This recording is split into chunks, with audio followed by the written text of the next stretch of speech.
A Europa enfrenta um problema em que ela pode colocar em risco diversos bancos italianos, gregos, alguns alemães, outros espanhóis, enfim.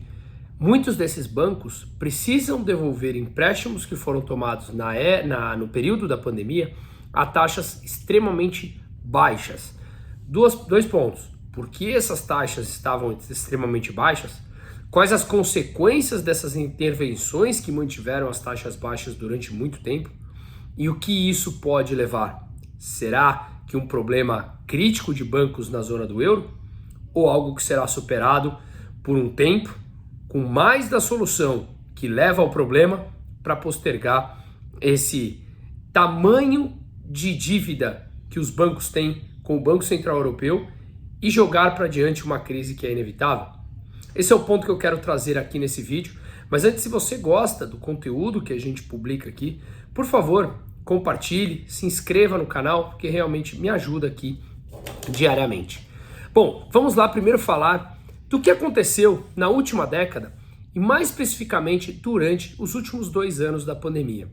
Depois da crise de 2008, 2009 nos Estados Unidos e da crise europeia em 2011 e 2012, o que a gente viu foi uma massiva intervenção por parte dos bancos centrais ao injetar dinheiro na economia. Eles basicamente queriam prover liquidez para evitar que houvesse algum risco sistêmico, seja de bancos ou de qualquer outro setor, em que eles não pudessem mais emprestar dinheiro para as pessoas, para as empresas, e a economia entrasse num colapso. Ocorre que o dinheiro ele é um bem como qualquer outro ativo. Quando tem muita abundância desse bem, o preço cai. Pense bem, se você tem o mesmo produto sendo vendido com muito mais abundância do que quando ele é escasso, o preço dele cai naturalmente. Muita oferta de um bem, o preço dele vai para baixo. E uma escassez desse bem, o preço sobe. O dinheiro é exatamente igual. Quando você tem uma abundância do dinheiro, um excesso de capital na mão dos bancos e na mão das pessoas para emprestar dinheiro, as taxas de juros naturalmente caem.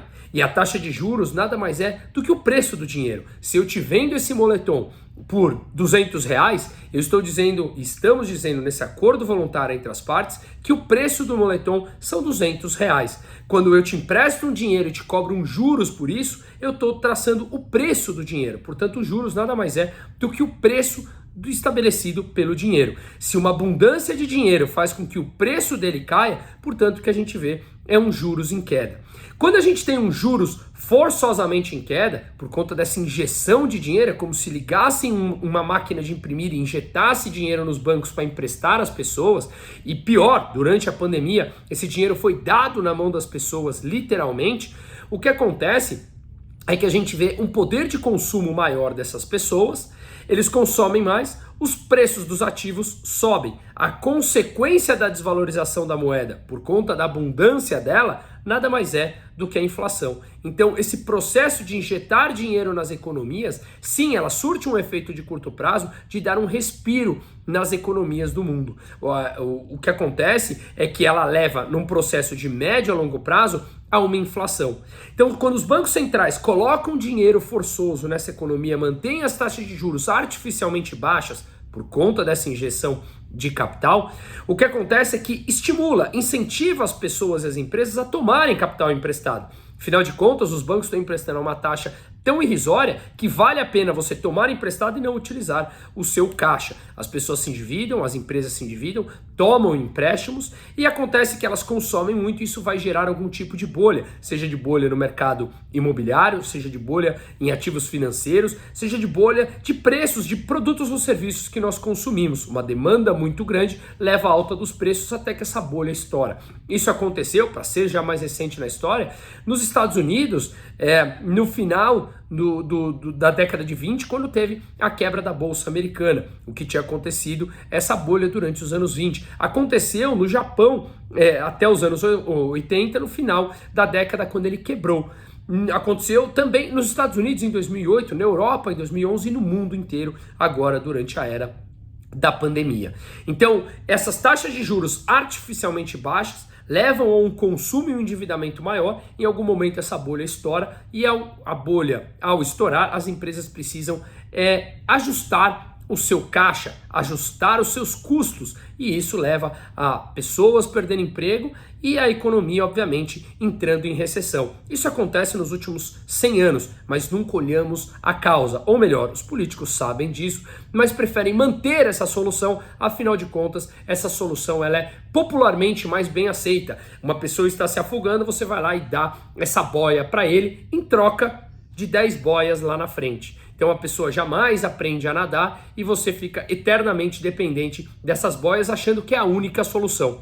Então o meu ponto aqui é: essas injeções de capitais levam a taxas artificialmente baixas de juros, que estimulam o crédito artificial naquele momento, uma demanda artificial, em algum momento isso estoura uma bolha, e aqueles que mais precisavam daquela ajuda são os que mais sofrem, porque num período desse a gente passa por uma inflação. Na época da pandemia, o que aconteceu foi que foram quebradas cadeias produtivas e cadeias logísticas pelo mundo, acrescentando um problema ainda, que foi a guerra Rússia e Ucrânia, e portanto você tinha uma menor disponibilidade de produtos a serem vendidos, com mais dinheiro disponibilizado pelos governos às pessoas. Então, mais pessoas com poder de compra, com menos produtos disponíveis, basicamente os preços explodiram e chegaram a níveis de inflação no mais alto nível dos últimos 40 anos, nos Estados Unidos, na Europa, na Austrália, no Japão, no maior nível agora em 22 anos e etc. Pois bem, esse é o mecanismo que funciona essas injeções de capital. Isso tem um nome. Os bancos centrais, eles entram, para agora entrando na parte mais técnica de como isso acontece, os bancos centrais basicamente injetam dinheiro nos bancos para os bancos disponibilizarem para empréstimos. Ou muitas vezes, o que aconteceu durante a pandemia, que foi a maior injeção de capital desde a Segunda Guerra Mundial, os bancos centrais injetaram dinheiro comprando títulos das empresas, ou seja, compra dívida da empresa, compra dívida dos bancos, compra títulos hipotecários, dívidas hipotecárias de pessoas comuns, como eu, como você, como qualquer outra pessoa. Então, para que isso? Para eles injetarem dinheiro e tirarem esse ônus, esse perigo dessa dívida explodir no colo dos bancos e passar a ter um risco sistêmico. Então, isso na Europa, que é o tema desse vídeo, basicamente chama TLTRO. Criei aqui um roteirinho para evitar vários pontos e que seja mais fácil da gente explicar. O que são essas operações TLTRO do Banco Central Europeu? É um tipo de financiamento a taxas subsidiadas. O que acontece é que esses bancos agora que pegaram esses empréstimos a taxas subsidiadas têm que devolver por volta de $500 bilhão que vencem agora no final do mês de junho. Muitos desses bancos não têm esse capital nem disponível nas suas contas no Banco Central Europeu. Então, se eles precisam devolver esse empréstimo, mas eles não têm esse dinheiro, como é que eles vão fazer? Será que é um risco sistêmico da Europa como um todo? É aqui que eu quero trazer alguns poucos dados. Para entender melhor como isso funciona, o Banco Central Europeu ele oferece empréstimos a mais longo prazo aos bancos regionais de cada um desses países, a custos favoráveis, ou seja, taxas de juros mais baixas, subsidiadas, e ele incentiva que esse dinheiro disponibilizado para os bancos, a taxa de juros mais baixa, seja disponibilizado em forma de crédito para as empresas e os consumidores naquele país. E obviamente o banco fica com spread para ter um ganho disso. Então, o custo desses empréstimos de mais longo prazo são mantidos de níveis artificialmente subsidiados baixos. E tem as suas consequências, como eu expliquei aqui no começo do vídeo. Então, qual é o objetivo do TLTRO? Que são esses empréstimos financiados pelo Banco Central Europeu para os bancos para emprestar às empresas e às pessoas. Basicamente, o que ele quer é manter a disponibilidade de crédito naquele país, para a economia continuar girando. Ele empresta apenas para os bancos que realmente disponibilizem esse crédito para as pessoas e para as empresas e não mantêm esse dinheiro com ela, tá? E basicamente eles falam que isso serve para estabilizar os preços numa economia. Como a gente viu, ele pode acontecer essa estabilidade no curto prazo. No médio e no longo prazo, a gente sempre vem com uma crise maior, uma recessão maior, em forma de inflação, desemprego, que quem paga é sempre o mais pobre. Enquanto nós não encararmos o problema de frente, a gente vai viver de crise em crise. É como, por exemplo, um obeso, que fala que quer emagrecer, mas come chocolate à noite escondido. Nada contra, mas ele não vai conseguir emagrecer. Ou você tenta solucionar de curto prazo, deixando de comer ao longo do dia, mas à noite come 2 barras de chocolate, falando que não comeu nada de comida, mas à noite comeu 2 barras de chocolate. Ou seja, de nada vai adiantar aquele esforço ou aquela enganação que a gente está fazendo, tá? Então, o problema que a gente está enfrentando hoje é que o Banco Central Europeu, ele vai testar a resiliência dos bancos, principalmente de alguns bancos italianos e gregos, pequenos bancos, mas alguns alemães também, como eu mencionei, em que agora, no dia 28 de junho, vencem por volta de 500 bilhões de euros de empréstimos que esses bancos tomaram em forma de TLTRO, a taxa de juros subsidiadas do Banco Central Europeu, e agora eles precisam devolver esse empréstimo. Eles precisam pagar de volta o Banco Central Europeu. Ocorre que eles não têm esse dinheiro, muitos deles têm um empréstimo maior do que eles têm depositado no Banco Central Europeu. Ou seja, todos os bancos têm uma conta no Banco Central de cada país. Falando aqui do europeu, um banco regional da Itália tem uma conta no Banco Central Europeu. E quanto ele tem depositado? Digamos que 10 bilhões. E o empréstimo que ele tenha é de 12 bilhões, por exemplo. Ou seja, ele não tem esse dinheiro para devolver. O que é que isso pode acarretar? Será que eles podem deixar de pagar o Banco Central Europeu? Se sim, como o Banco Central Europeu vai cobrir esse buraco? Pois bem, há alguns mecanismos em que os bancos podem sim conseguir suprir essa demanda ou captar novos dinheiros para pagar de volta o Banco Central e alongar a sua dívida. Significa que ele vai pagar a dívida que está vencendo com uma dívida nova que ele está captando. Então, o banco pode, por exemplo, emitir títulos bancários, emitir um CDB, como se fosse aqui no Brasil, uma LCI, uma LCA, para captar dinheiro dos investidores em troca de uma taxa de juros e alongar essa dívida. Porém, a gente está jogando o problema para frente, a gente não está encarando o problema de frente, estamos jogando ele adiante, afinal de contas a dívida vai continuar crescendo. Agora os bancos têm que captar pagando uma taxa de juros mais alta, porque a taxa de juros está subindo no mundo, então volta no problema original que eu falei, eles tomam muito dinheiro, a taxa de juros baixa, vem a inflação, os bancos centrais são obrigados a subir a taxa de juros, o que é inevitável e a história mostra isso. Quando sobe a taxa de juros, os bancos precisam captar dinheiros pagando mais taxa de juros, portanto aumenta o seu endividamento. Veja, tudo isso começou por conta de injeções artificiais de dinheiro, como se não houvesse um amanhã, para injetar no sistema, para prover uma solução de curto prazo. Então, o Banco Central Europeu agora, ele está de mãos atadas para conter a inflação, que continua alta na zona do euro, 6,1%, e eles não conseguem fazer com que a inflação caia para a meta de 2%, porque apesar da alta de juros, o que a gente vê é ainda o excesso de liquidez que foi injetada ao longo da última década e principalmente acelerada nesses últimos 2 anos. Portanto, ainda há muita liquidez com poucas emissões para colocar o dinheiro. Sobra liquidez, quando sobra liquidez, você ainda vê pessoas consumindo, você ainda vê uma pressão inflacionária.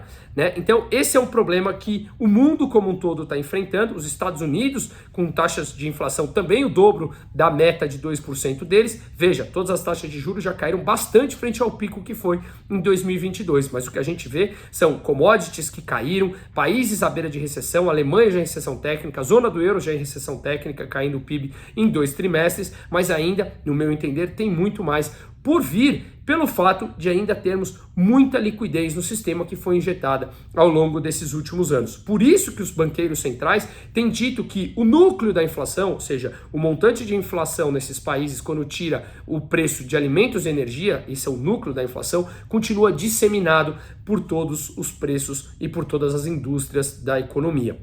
Então a gente vê esse problema crítico em que coloca os bancos centrais de mãos atadas. Então os bancos regionais pequenos desses países que têm essa dívida maior do que o que tem depositado no Banco Central, eles têm 2 caminhos. Eles podem ou emitir um crédito bancário, como eu expliquei, ou embolsar o dinheiro dos títulos que estão vencendo. Então eles vão receber esse dinheiro de volta de quem ele emprestou, esses títulos estão vencendo, eles embolsam esse dinheiro para pagar ao banco, ao Banco Central. Só que muitas vezes eles vão precisar fazer novas captações, novos endividamentos para para devolver esse dinheiro. Para expor isso aqui que eu estou falando, vamos olhar aqui alguns gráficos. Primeiro eu vou explicar o que significa o M2. M2 é um agregado econômico e super importante para analisar a inflação num país. E aí esse M2 ele mostra o montante de dinheiro em circulação num país, mais os depósitos à vista e depósitos a prazo nos bancos. Tá? Dinheiro de curto prazo que está no nosso bolso, que está correndo em depósitos à vista, conta corrente e depósitos a prazo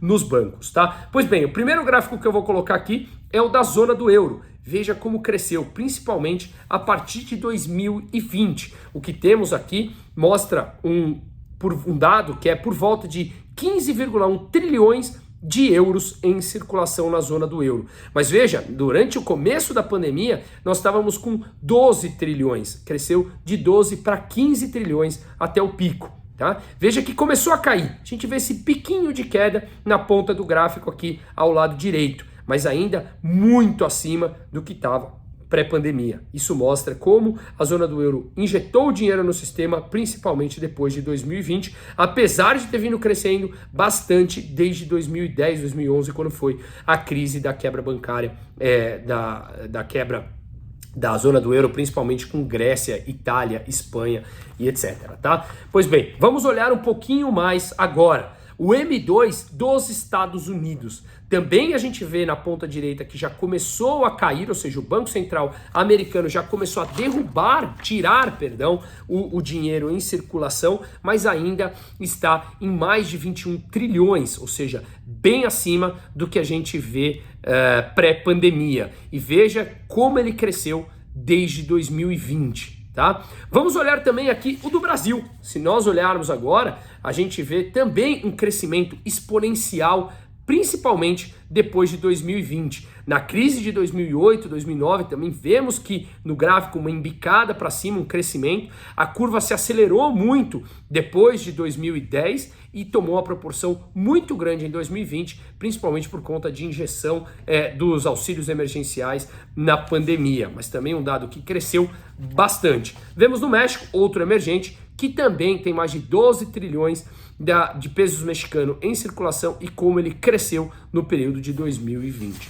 Pois bem, o que eu quero mostrar aqui é que esse dinheiro em circulação ainda tem uma complicação ou dificulta a diminuição da inflação no mundo. Meu ponto central é que não adianta curarmos um problema postergando um maior problema que virá adiante. E não adianta a cada 10 anos que vem uma crise forte, a gente tentar solucionar com aquilo que foi a origem do problema, que é sempre a intervenção governamental. Para finalizar, numa economia, o preço é um mensageiro, ou seja, se você vê alguma coisa com preço alto, significa que tem uma demanda por ele. Os empresários vão querer produzir mais para manter o lucro. Se você vê algo com preço muito em queda, significa que tem um estoque muito grande dele ou não tem demanda por esse produto, portanto, os empresários não produzirão mais esse bem ou produzirão menos em detrimento de outros. Quando a gente interfere no preço, seja o preço do dinheiro ou o preço de produtos ou serviços, é como se nós matássemos o mensageiro